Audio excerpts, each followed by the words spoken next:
Hey guys, welcome to Reddit Brew. You know the drill. We're back at it again with the Reddit stories. So let's jump into it, shall we?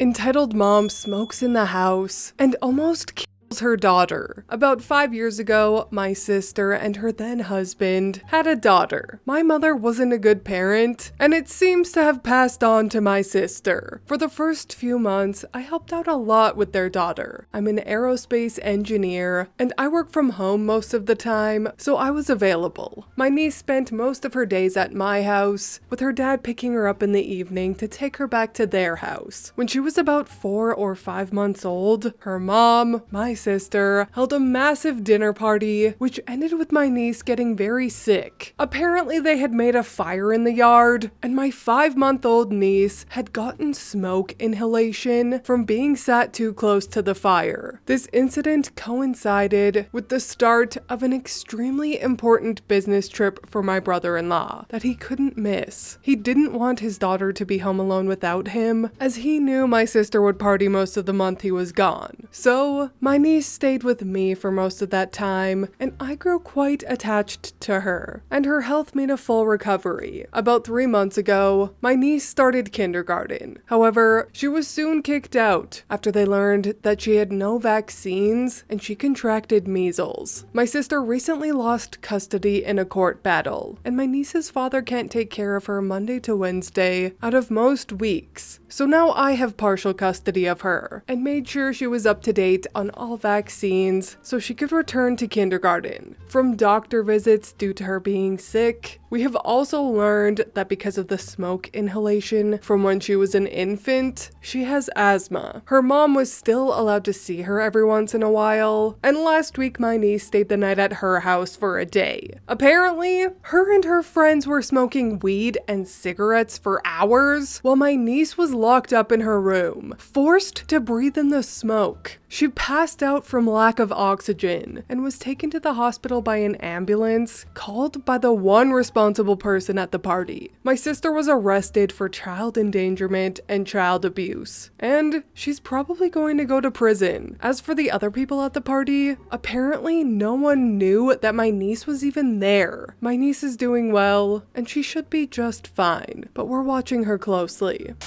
This is disgusting. Some people legitimately don't deserve their children. Why would she even take her daughter if all she wanted to do was party and lock her up in a room all night? The fact that people can just see their children as cash cows or props makes me absolutely sick. Thank God for OP, and thank God OP didn't inherit any of those genes that her sister and mother share. Hopefully she can save her niece from those genes as well, but I'm sure she already has.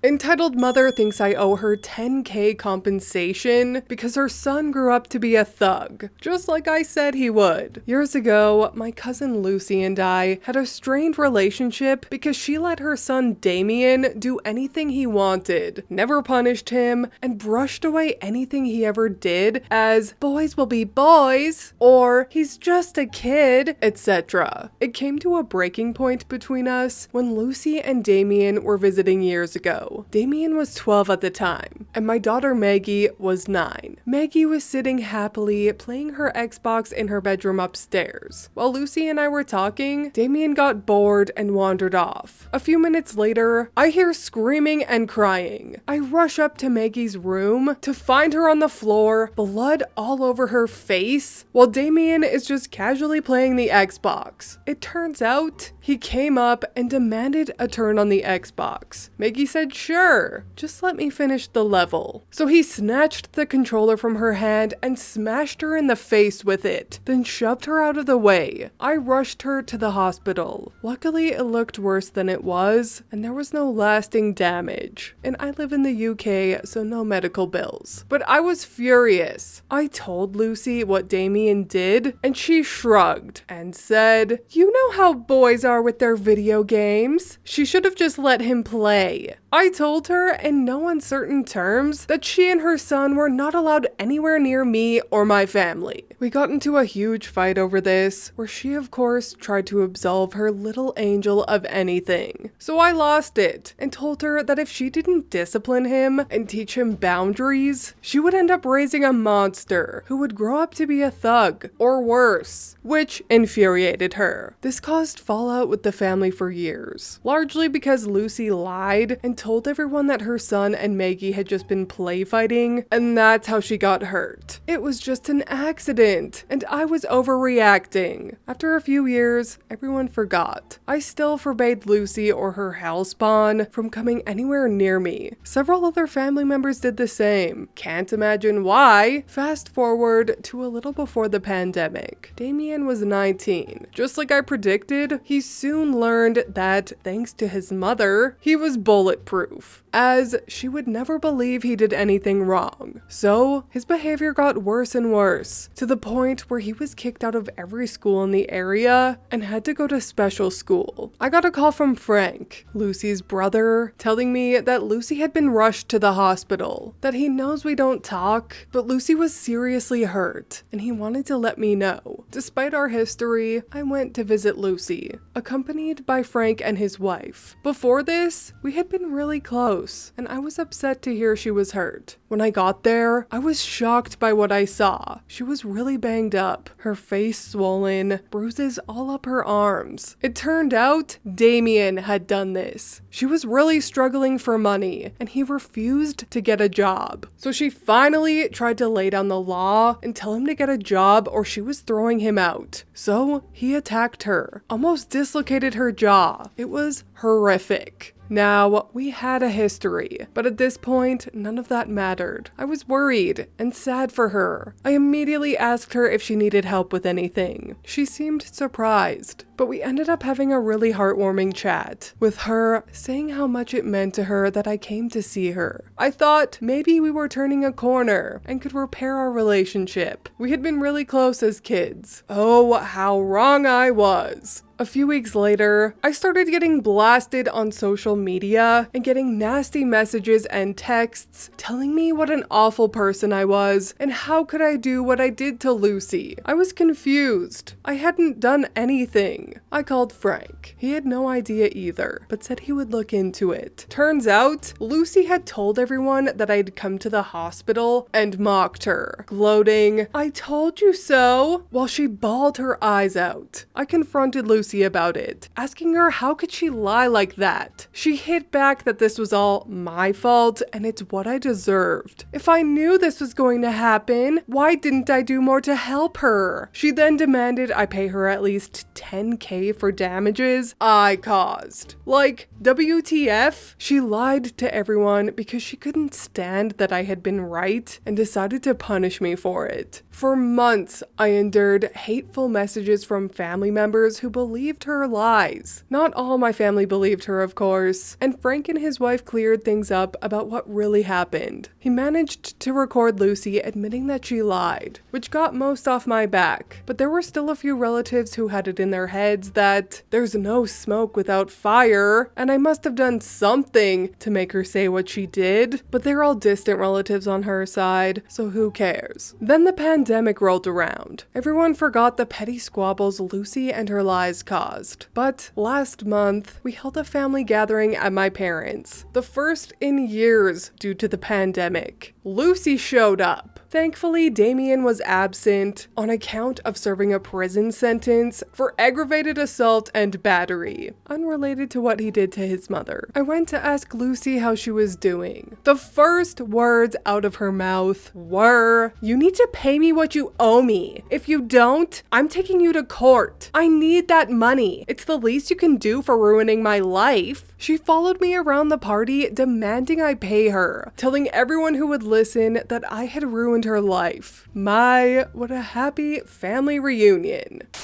If I were OP, I would have confronted her in front of everyone and reminded her what kind of parent she was. And that's why Damien ended up the way he did. She ruined her and her son's life by not being a good parent. Oh, everyone knows nobody agreed with her. They either tried to change the subject, walked away, or told her they thought she was wrong, which is why she started following me around, demanding money, until my mom had enough and told her to leave. That's good to know. I think she could stand a good old-fashioned shunning. This has its place despite some people's protestations. One of these days, she will come and drag Mr. D along. And what then? Just be prepared. There have been family discussions about what to do, especially if Damien shows up. Luckily, one of my uncles is a retired police officer and has contacts that he can call and knows the process, so we know where to call and what to do if Damien or Lucy show up. Well, I'm glad to know that not all of OP's family is on the poor Lucy train, and I'm glad they made a plan for if delinquent Damien shows up.